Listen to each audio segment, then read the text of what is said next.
ทุกท่านวินาทีสำคัญแผ่นสุดท้ายแผ่นสุดท้ายพี่น้องเอ้ยก่อนพักกินข้าวเที่ยง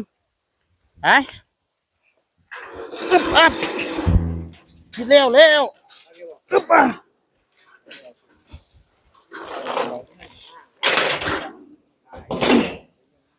ฮะ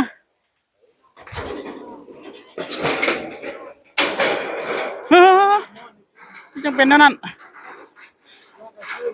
มันเปราะบางแม่งอันนี้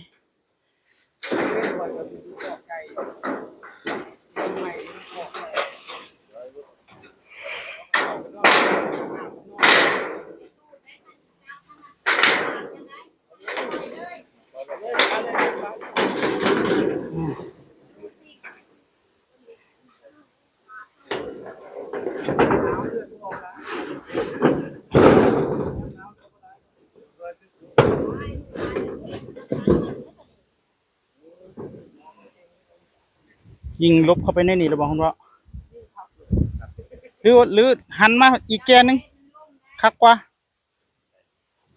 อีกแกนนี่แหละลองเบิ่งแกนนี่มันก็คนพับคักอยู่บ่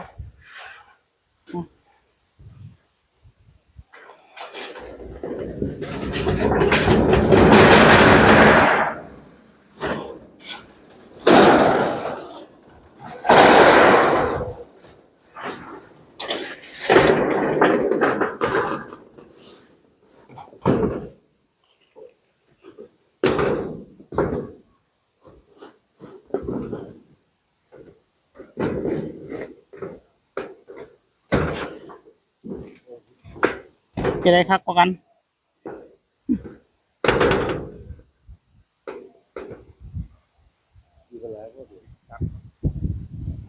ตัดแกนนี่ป่ะฮะจะได้เจ้าลองเอาอากายไปอีกลันหนึ่งนะมันเป็นอะไรนี่วะงูแมนแนวเด้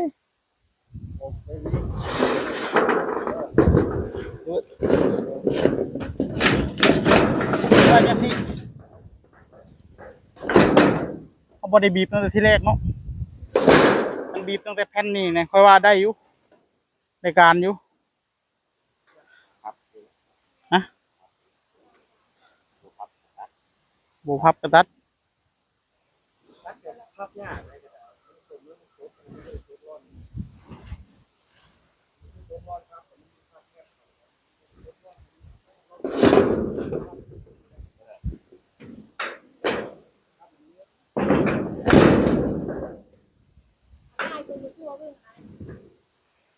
โอ้เขาดันตั้งแต่ที่แรกก็สิได้อยู่คักๆนี่งูจนย่นมาเลยงูจนย่นมาแล้วตัดเนาะไหน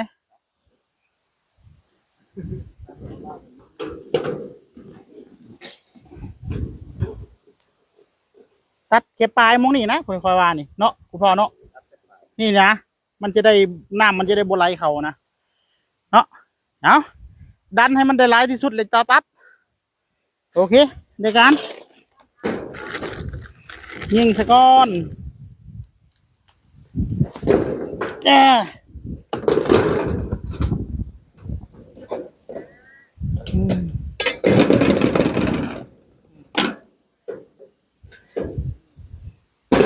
น้ำเลยคุณพ่อเลยตัดแกนี่แหละถูกต้องแล้ว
นี่จะไหน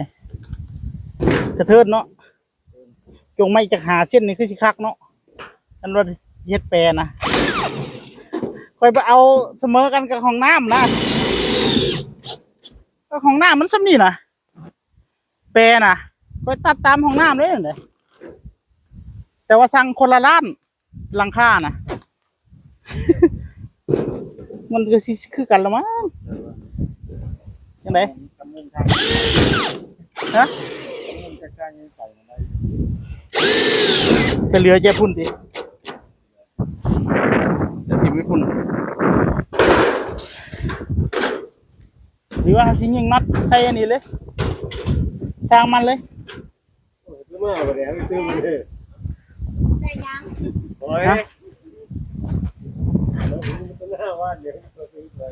จะว่ายิงได้อยู่บ่จังซี่นะ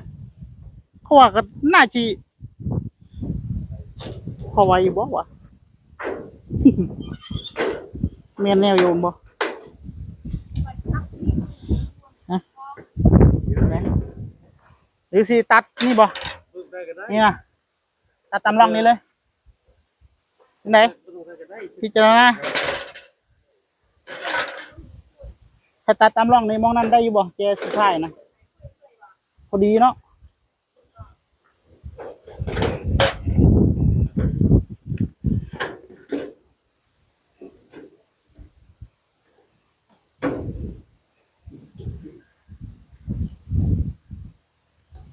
เอาน็อตเอาสกรูกระดุมนะมันยิงเอายิงนี่นะแล้วก็เอาซิลิโคนใส่เนาะฮะ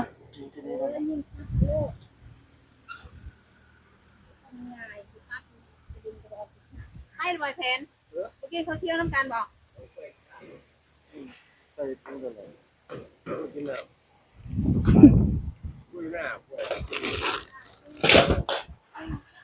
ลงไปพิจารณากันนะ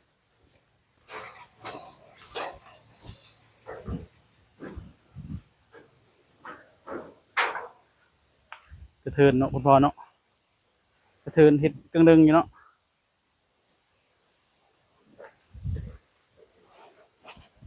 ยังไงพิจารณายิ่งบ่ยังสั้นบ่งามอยู่บ่ได้การอยู่บ่เอาจะลองยิงมึงดูเอาน็อตนะบ่ยิงหรือว่าสิเอาน็อตอันนี้ยิงเลยยิงกระโถนเลยเพราะมียางตอกยางยุดแขนบนหน้าหัวนี่อยู่นี่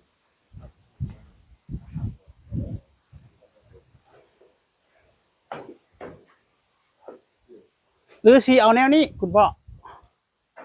เล็กเล็กแต่ละนี่อะไรนี่นี่อะไรนี่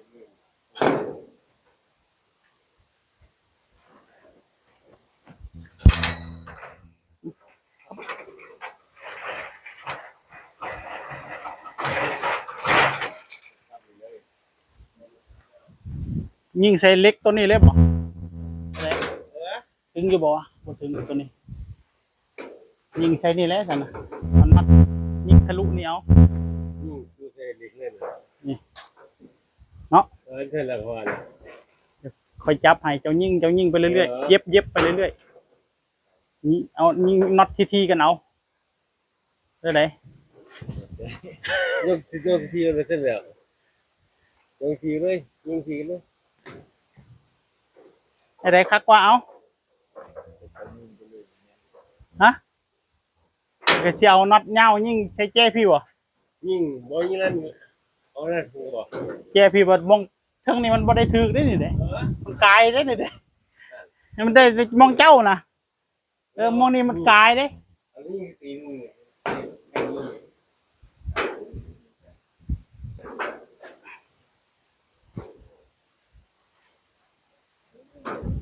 เนี่ยนี่แค่นี้เรามายิงอยู่นี่บ้างดูนะได้อยู่บ่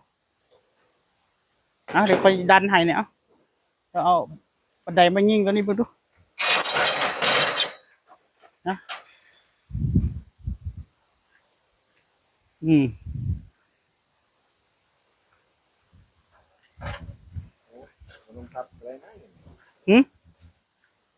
ยังไงยิงข้างๆเอาเลยบ่ เอายิงเลยฉันนะกันพับมันก็คือว่าแล้วมันบ่อยากงามจำได้คอยว่ายิงใช่นี่ละตัดเอาน้อยหนึ่งเนาะบ่แล้วยิงคือจะว่าละ ตัดน้อยนึง ตัดน้อยหนึ่งให้มันงามให้มันบนลื่นกันลายสำใดนะดิดเตาแล้วก็ตัดเลย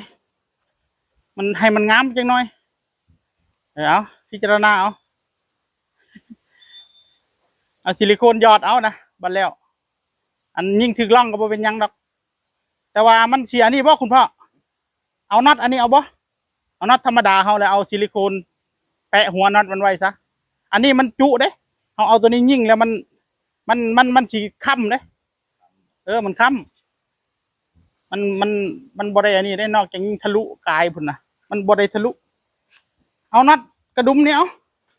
ยิ่งน็อตกระดุมเอา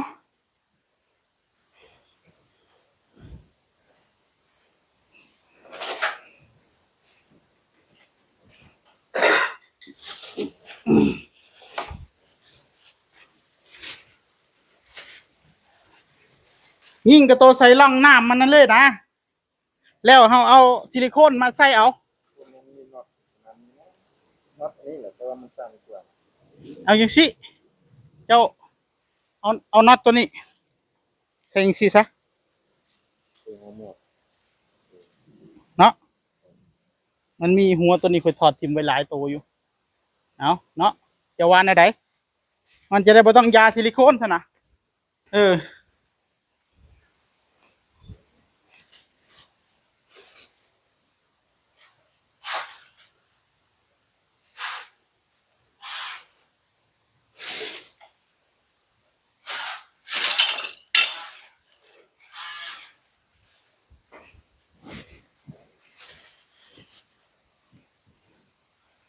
เห็นอยู่บ่หัวมันนะนี่มูนี่ทำร้ายหัวมันนะไหนมันบอกเขาต้องยังซี่ก่อนอันนี้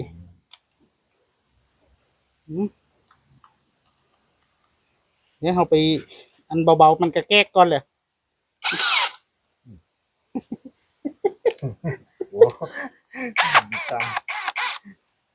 ไม่ต้องแน่นหลายก็ได้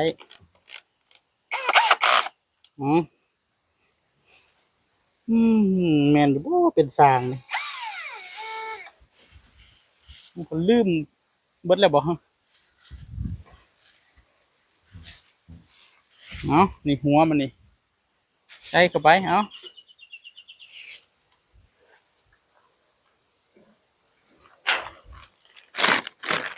แล้วอย่าให้มันงามก็ตัดเอานิดนึงดีเต้าแล้วก็ตัดให้มันตรงเลยเขาท่าบัดนี้มองล่างถวยคักขนาดเลยเนาะโอ้แจ๋วเลยบัดนี้เอาเตียงน้อยมาไว้ตรงนี้แห่งคัก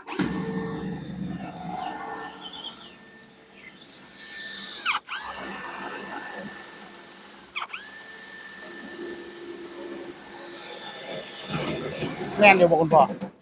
ก็บ่อยากเข้ามันคือหลุด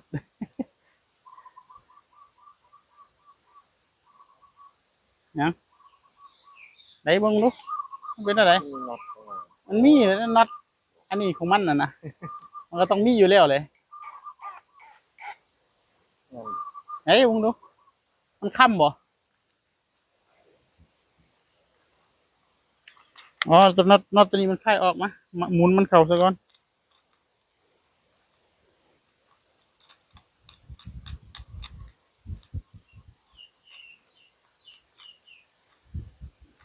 พยายามเขาจะเปลี่ยนหัวนะน็อตตัวนี้นะเขาจะคลายออก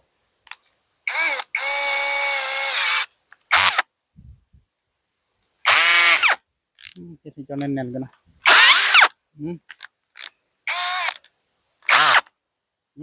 บัดนี้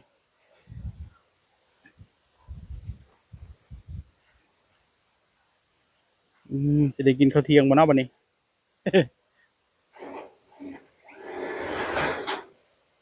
ได้การพักกินข้าวเที่ยงพุ่นละจังตัดดีเต้าเลยจังตัด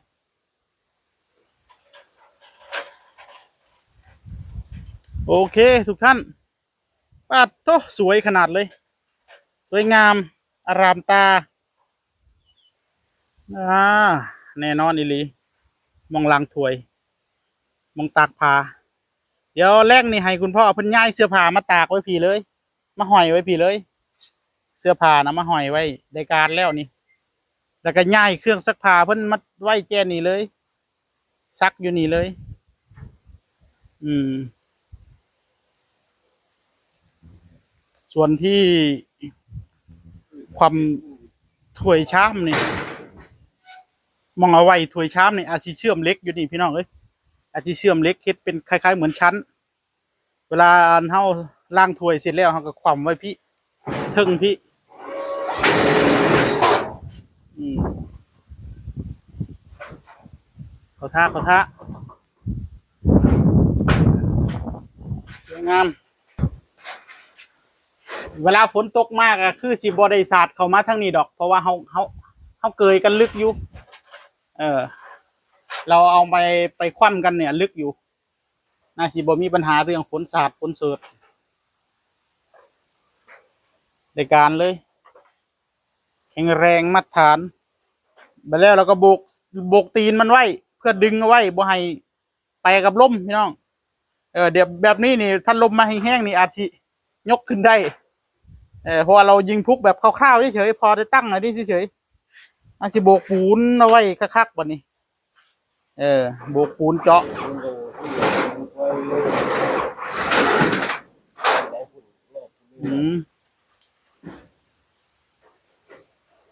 เป็นไงคุณพ่อในการอยู่บ่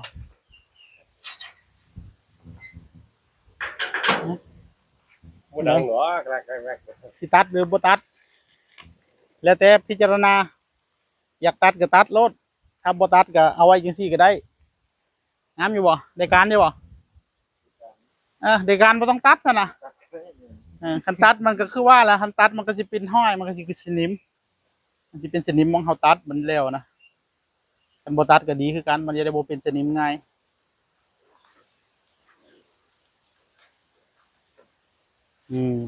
เนาะในการยังแล้วกินข้าวเที่ยงเฮาบัดนี้ฝากไว้เท่านี้ท่านพักก่อน